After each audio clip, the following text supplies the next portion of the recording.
ہے کہ ایک بادشاہ سخت بیمار ہوا، یہاں تک کہ جینے کی آس باقی نہ رہی۔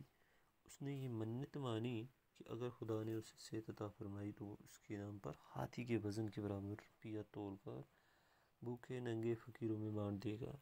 کہتا ہے ایک بار ایک بادشاہ بہت بیمار ہوا، اس کو جینے کی کوئی امید نہ رہی۔ اس نے ایک نظر مانی کہ اگر مجھے اللہ نے تندرستی بخشی تو میں ہاتھی کے وزن کے برابر روپے تول کر غریبوں اور فقیروں میں بانٹ دوں گا۔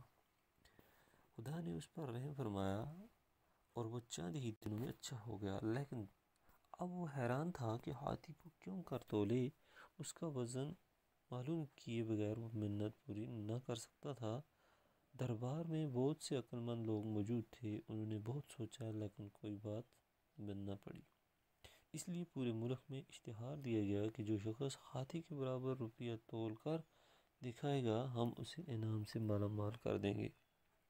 ہے کہ کچھ ہی دنوں میں بادشاہ صحتیاب ہو گیا۔ بادشاہ پر اللہ نے رحم کیا، اللہ پر رحم کیا۔ اب وہ اس بات سے پریشان تھا کہ وہ ہاتھی کا وزن کیسے کرے۔ اس کا وزن معلوم کیے بغیر وہ اپنی محنت پوری نہیں کر سکتا تھا۔ بادشاہ نے بہت سوچ بچار کیا لیکن بادشاہ کی سمجھ میں کوئی ترکیب نہیں سوجی۔ اس کے دربار میں بہت سے دانا لوگ تھے، انہوں نے بہت سوچا لیکن کوئی بات نہ بن پڑی۔ پھر بادشاہ نے ملک میں لوگوں کو اطلاع دی کہ جو شخص ہاتھی کے برابر تول کر دے گا ہم اسے انعام دیں گے۔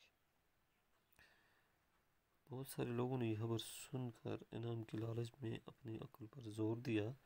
انعام کے لالچ میں بہت سے لوگوں نے اپنی عقل پر زور دیا، ہزاروں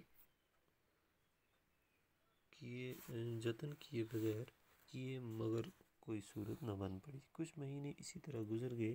بادشاہ کو فکر ہوئی اور وہ اس سوچ میں پڑ گیا کہ زندگی کا بھروسہ نہیں، منت کا عہد خدا سے کر چکا ہوں، اس کا پورا کرنا اب مجھ پر فرض ہے۔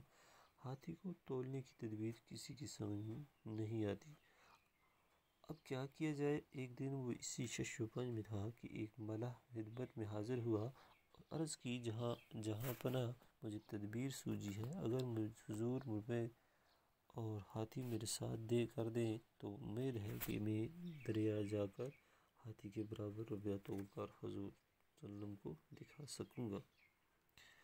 کہتا ہے انعام کی لالچ میں اپنے عقل پر زور دیا لیکن کسی کو کوئی ترکیب نہیں سوجی۔ اسی طرح کچھ مہینے گزر گئے، بادشاہ کی پریشانی بڑھ گئی۔ بادشاہ نے سوچا کہ زندگی کا کوئی بھی بھروسہ نہیں ہے۔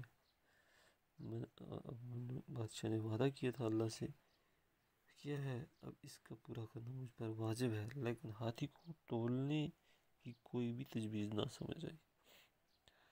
ایک دن بادشاہ بہت پریشان تھا، اسی وقت ایک کشتی چلانے والا بادشاہ کی خدمت میں حاضر ہوا اور اس نے عرض کی کہ اے بادشاہ سلامت، مجھے ایک تجویز سوجی ہے آئی ہے، اگر روپے اور ہاتھی مجھے دیں گے تو